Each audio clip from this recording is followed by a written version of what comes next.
morning, boys and girls. I wanted to bring one of my favorite stories to share with you today. And I think you're going to remember these characters from a little bit earlier in the year. Frog and Toad. Remember we read about Frog and Toad and the garden and how Frog was out singing to those plants, wasn't he? And remember the singing wasn't what really helped. He had to water it and had to get lots of sun, and that's what really helped the garden.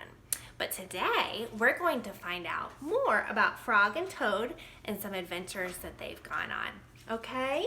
And the author of Frog and Toad is Arnold Lobel. And that's the front of the story. But today, we're not reading the garden. We're going to read the Kite. All right, here we go. So the title of this story is The Kite. Frog and Toad went out to fly a kite. They went to a large meadow where the wind was strong. Our kite will fly up, up, and up, said Frog. It will fly all the way up to the top of the sky. Toad, said Frog, I will hold the ball of string. You hold the kite and run. Sounded like they were going to work on some teamwork together here. Here's our illustration over here. Here's Frog. Here's Toad. Toad ran across the meadow. He ran as fast as his short legs could carry him. And the kite went up in the air. And it fell to the ground with a bump.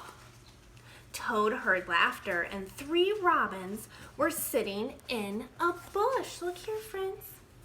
Doesn't look like they're being very kind, does it? That kite will not fly, said the robins. You might as well give up. Toad ran back to Frog. Frog, said Toad, this kite will not fly. I give up. We must make a second try, said Frog. Wave the kite over your head, and perhaps that will make it fly. So here's an illustration here of Toad trying to fly his kite and wave it over his head.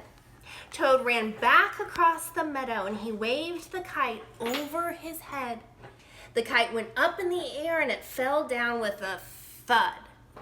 What a joke, said the robins.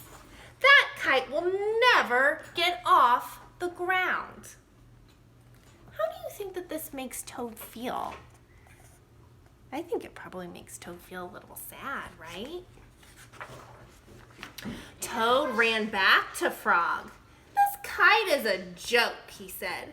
It will never get off the ground. We have to make a third try, said Frog. Wave the kite over your head and jump up and down. Perhaps that will make it fly. Toad ran across the meadow again, and he waved the kite over his head. He jumped up and down. The kite went up in the air, and it crashed down in the grass. That kite is junk, said the robins. Throw it away and go home. Look at them laughing there. They are not choosing to be kind. Toad ran back to Frog. This kite is junk, he said. I think we should throw it away and go home. Toad, said Frog, we need one more try. Wave the kite over your head, jump up and down, and shout, up, kite, up! Toad ran across the meadow, and he waved the kite over his head, and he jumped up and down. He shouted, up, kite, up! The kite flew into the air, and it climbed higher and higher. Look, how is Toad feeling now?